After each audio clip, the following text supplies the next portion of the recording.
नर्मदे हर मित्रों, नर्मदे हर जीवन भर। आज फिर कुछ पुराने अनुभव आपको बताना चाह रहा था। माई के किनारे माँ की ममता, माई कहा जाता है तो माँ की ममता अपने आप प्रदर्शित हो जाती है। उसी तरह से प्रत्येक परिक्रमावासियों को इसका अनुभव अवश्य होता है। हर समय माई हमारे साथ ही रहती है, इसका अनुभव बिल्कुल होता है। और जो कहा जाता है कि शूलपाणी झाड़ी में माई दर्शन अवश्य देती है, तो आपसे एक अपना अनुभव बांटना चाहता था। मैं शूलपाणी में लखनगिरी बाबा पहुंचने ही वाला था। उससे मुश्किल से मुश्किल लखनगिरी बाबा जाते तो एक ऊंचा टीला है, वहां से जब फिर नीचे उतरते हैं तो उतर करके और हमको नाव पकड़नी होती है। तो जब उतरते हैं तो इधर पहाड़ी है और पतली पगडंडी पे होते हुए जा रहे थे। एक मुश्किल से मुश्किल 10 वर्ष की बालिका, 9 या 10 वर्ष की होगी, वह अन्य अपनी भाषा में तो अन्य कुछ बोल रही थी। उसका केवल यही चीज समझ में आ रहा था, बाबा कपड़ा देऊं। 4-5 बार उसने यह शब्द बोला है। तो समझ में नहीं आ रहा था कि हम करें क्या, क्योंकि प्लेन में जब थे तो जितने भी एक्सेस कपड़े थे, जैसे 1-2 शॉल थी हमारे पास, एक अचला था, एक शर्ट थी, वो अदर कलर की थी, वाइट नहीं थी। और चूंकि मालूम नहीं था हमको कि वाइट ही शर्ट पहनते हैं, इसकी वजह से वो शर्ट हम रखे हुए थे अपने पास। तो जब ये समझ में आया कि ये सब चीजें सब बेकार हैं, इसका इस्तेमाल नहीं है, तो हम प्लेन में ही उसको दान कर दिए थे। जो वहाँ लोकल आदिवासी थे, कुछ मांगे, जिन्होंने मांगा उनको दान कर दिया। लेकिन जब पहाड़ी चढ़ने लगे तो कुछ भी ऐसा नहीं था। जब आपको पता हो कि आप 3700 किलोमीटर की परिक्रमा पैदल करेंगे तो एक रुमाल भी आपको भारी लगती है। इतना जाने के लिए एक रुमाल भी है, एक गमछा भी है, वो आपको भारी लगता है। इसलिए कोई भी परिक्रमावासी हो, सब अपना अपना दान करके चल देते हैं। उतना ही सामान रहता है जितने की हमको आगे जरूरत पड़ेगी। अब उस बालिका ने मांग लिया और वस्त्र था नहीं। थोड़ा सा हमने उनसे ये कहा कि टॉफी थी हमारे पास, हमने 2 टॉफी निकाल के उनको दे दी, प्रणाम किया और हमारे शब्द थे कि बाबा मैया माई से मांगो, और कह के हम आगे चल दिए। पूरा हम शूलपाणी, खप्परमाल, मातासर सब पार होते चले गए। वमलेश्वर पहुंच गए। वहां से नाव पकड़ के हम उत्तर तट पे आ गए। उत्तर तट से हम भरूच तक आ गए। तो भरूच में बहुत अच्छा शिव जी का मंदिर है, आश्रम है, वहाँ परिक्रमावासियों की सेवा अच्छी होती है। और आगे भी काफी डिस्टेंस पे है दूसरा आश्रम, और पीछे भी दूसरा डिस्टेंस पे है पीछे का आश्रम। तो बीच में चूंकि वो आश्रम पड़ा, तो हर आदमी चाहता है कि भरूच में रुका जाए, 1 दिन या 2 दिन, जो भी अपनी इच्छा अनुसार रुकता है आदमी। वहां हम पहुंचे। वहां एक राजवंशी जी हैं जो कि सेवा दे रहे हैं भरूच के मंदिर में, आश्रम में, और वह परिक्रमा कर चुके थे। करीब 25-30 लोग वहां कुर्सी पे बैठे थे और दोपहर का 3 बजे का समय। हम उनके ठीक सामने बैठे हुए थे। आश्रम के भी लोग थे और परिक्रमावासी भी थे। तो उन्होंने और किसी से कुछ नहीं पूछा, वो मुझसे ही टारगेट करके कि शुक्ला जी आपको मैया मिली। तो मैं थोड़ा सा चौंका कि इन्होंने मुझसे ही क्यों पूछ लिया ऐसा क्वेश्चन।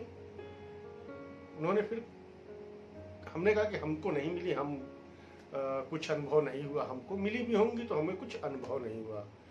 तो फिर उनका जो नेक्स्ट क्वेश्चन था वो यही था कि नहीं, बिल्कुल आपको मिली होंगी, शूलपाणी के हर दिन का याद करिए। अब इस तरह से यदि कॉन्फिडेंस से कोई आदमी आपको कुछ कहता है तो आपके दिमाग में क्लिक होती है। मेरे भी दिमाग में हुई। मैं सोचने लगा फिर कि जब इस तरह से पूछ रहे तो सोचे, थोड़ा सा सोच रहे थे, तब तक 5 मिनट के लिए मुझे ऐसा लगा कि मैं हिल-डुल भी नहीं सकता, क्योंकि मुझे वो चीज़ याद आ गई, मुझे वह लड़की याद आ गई कि वह लड़की कपड़ा मांग रही थी। और यह मैं केवल इस वीडियो में ही बता रहा हूँ, पहला अनुभव मैं शेयर कर रहा हूँ आपसे। मैं जो पूजन की सामग्री लेके चल रहा था, माई की फोटो, माई का जल, गणेश जी का प्रतिरूप, सुपारी जो होती है वो, और अन्य चीजें, पर मेरे पास आसन नहीं था। और 5 मिनट मैं यह चीज सोच करके, मेरे अभी भी रोआ खड़ा हो रहा है। और ऐसा अनुभव, वो बच्ची हमसे 5 बार कपड़ा ही तो मांगी है, और माँ ही तो थी, ऐसा रघुवंशी जी ने कहा। जब मैंने उनको अपना वह डिब्बा खोल के दिखाया कि बाबा देखो, वह माई ऐसे ऐसे मिली थी, वो बालिका, और मुझसे 5 बार कपड़ा मांगा, और ये देखो मेरे डिब्बे में माई के आसन नहीं है, मुझे जल्दी से कोई आसन दो जो हम माई को दे पाए। फिर वो गए अंदर, 2 चुनरी लेके आए, एक बिछाने के लिए, एक माई को ओढ़ाने के लिए। चुनरी हो गई। यह क्रियाकलाप 1-1.5 घंटा में हुआ है। 1-1.5 घंटे बाद फिर वो मेरे पास आए और कहे कि शुक्ला जी, पता नहीं क्यों मेरे मन में ऐसी प्रेरणा हुई कि मैं आपसे यह बात पूछूं, और मैं भी नहीं जानता कि क्यों हुई ये प्रेरणा। देखिए यहाँ आकर के, और माई को आसन भी मिल गया। वह माई ही तो थी जो आपसे आसन मांग रही थी। मेरे आंख से आंसू आ गया। पता होता, खाली एक बार पता चल जाता ना, मैं चरण पकड़ लेता, माई के आशीर्वाद ले लेता। इतना भाव विभोर हो गया था। इस तरह के कई परिक्रमा वासियों के कई अनुभव हैं, बहुत से अनुभव हैं कि रास्ता भटक जाने के बाद, जहां भोजन पानी कुछ नहीं, जंगल है, पूरा जंगल वो, और वहां कुछ भी नहीं है, लोग रास्ता भटक सकते हैं। रास्ता दिखाने के लिए केवल पत्थर पे एक वाइट कलर का निशान लगा है, एरो बना है, तीर का निशान बना है, यही मार्ग है, और कोई दूसरा निशान नहीं है। दुनिया भर के परिक्रमावासी, पूरे विश्व से लोग आते हैं परिक्रमा करने के लिए, और परिक्रमा करते हैं। माई कृपा करती है उन पे, बिल्कुल करती है। चलने ऐसे ही चलते हैं लोग, और रास्ता भटक जाने पे कोई बालिका के रूप में, कभी कभी किसी वृद्ध महिला के रूप में माई आती अवश्य है और रास्ता दिखाती है। और उसके बाद जब मुड़ के देखते हैं, वह अंतर्ध्यान कोई नहीं दिखता। कुछ तो परिक्रमावासियों ने ऐसे ऐसे अनुभव बताए कि मैं भूखा, जो रास्ता भटक गया, उस जंगल में भोजन नहीं मिल पाएगा, जो भी रास्ता भटक गया, या तो कोई आदिवासी हो कोमल हृदय का, वह आपको बुला करके अपने यहाँ भोजन पवा दे, भोजन प्रसादी करा दे, नहीं तो आपको भूखे ही रहना पड़ जाएगा। और ऐसी परिस्थिति में डलिया में खाना, रोटी और सब्जी लेके वृद्ध महिला या कोई बालिका या कोई पुरुष पहुंचता है, भोजन कराता है, जल देता है परिक्रमावासी को, और फिर वह चल देता है परिक्रमावासी। और पलट के जब देखता है, वहां कुछ नहीं, उस जंगल में कुछ नहीं, ना 2 किलोमीटर आगे कुछ है, ना 2 किलोमीटर पीछे कुछ है। इस तरह के अनुभव होते हैं लोगों को, और बहुत बड़ी कृपा है। माई सबको दर्शन देती है, हर परिक्रमावासी को माई बहुत दयालु है, हर परिक्रमावासी को दर्शन अवश्य देती है। कुछ कमेंट आए कि कैसे परिक्रमा करते हैं, कैसे परिक्रमा का शुरुआत होती है। तो ओमकारेश्वर पहुंचिए, आप जहां के भी हो, आप ओमकारेश्वर पहुंचिए। ओमकारेश्वर पहुंच के आपको माई का जल भरना है गौ घाट से, और वहीं पे संकल्प लेना है। पंडा मिलेंगे आपको, आप उनसे कहिए हमको संकल्प दिला दीजिए। हाँ, संकल्प से पहले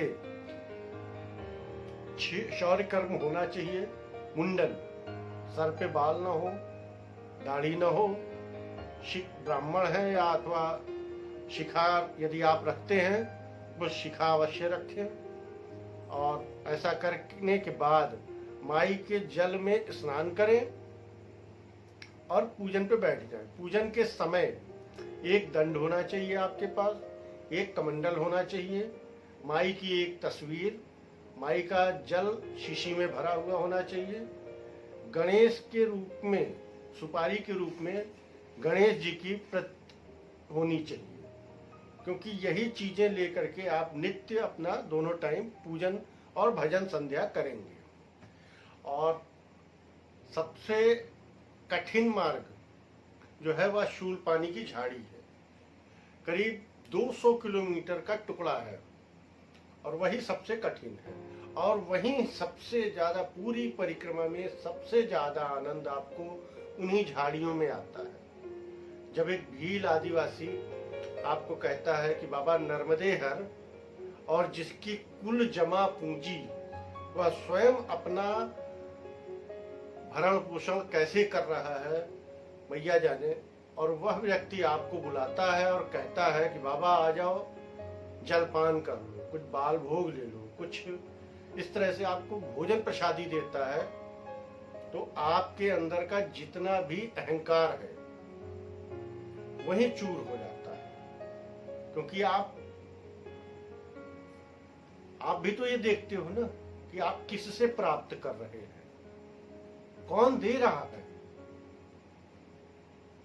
आपके वस्त्र से, आपके शरीर पे कैसा वस्त्र है और उसके शरीर पे कैसा वस्त्र है, वह सो कहाँ रहा है, कुछ बंद नहीं होता, सब खुला ऐसे ही सब पड़ा हुआ है। झोपड़ी है, एक झोपड़ी है, नीचे जमीन पे सोता है वह, और वह आपको बुला रहा है बाबा आओ और भोजन प्रसादी पाओ।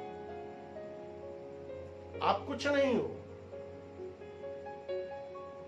आप, और भोजन क्या दे रहा है, आटा नहीं है, आटे की रोटी नहीं मिलेगी आपको, या तो बाजरे की मिलेगी या तो मक्के की रोटी मिलेगी, और एक ही रोटी दो नहीं आप खा पाओगे, वो इतनी बड़ी बड़ी रोटला होता है, वो बहुत बड़ा रोटी का साइज होता है और हैवी होता है। मैं तो आधी खाया, लेकिन आत्मा तृप्त हो गई, एकदम आत्मा तृप्त हो गई। और भोजन से ज्यादा उनका भाव, वो जिस भाव से बुलाते हैं आपको और भोजन प्रसादी देते हैं, धन्य है। माई के किनारे, माई के तट पे ही, माई की कृपा के बिना ऐसा कहीं नहीं हो सकता कि इस तरह का भाव प्राप्त हो। भोजन सुविधाएं सब जगह मिलती है, लेकिन वह जो भाव होता है उस आदिवासी का, और सबसे ताज्जुब की बात, उनकी भाषा अलग, हमारी भाषा अलग। भारत में कहाँ का व्यक्ति परिक्रमा करता है, सबकी भाषा अलग अलग है, उनकी भाषा बिल्कुल अलग है, हमको नहीं समझ में आती, लेकिन भाव से एक दूसरे के हम मित्र बन जाते हैं, एक दूसरे की जरूरत भाव से पूरी कर लेते हैं। ऐसा दृश्य बहुत कम देखने को मिलता है। धन्य है माई की कृपा, असीम कृपा है। हर परिक्रमावासी के साथ में माई चलती है। यदि कोई भूल भटक गया तो भी माई रास्ता दिखा देती है। बहुत आनंदमय परिक्रमा है। आप ऐसे ही हमारी वीडियो देखते रहिए और माई की परिक्रमा का आनंद लेते रहिए। नर्मदे हर। हाँ, सब्सक्राइब कर दीजिएगा ताकि अगला वीडियो आपको समय से प्राप्त हो सके। नर्मदे हर, नर्मदे हर।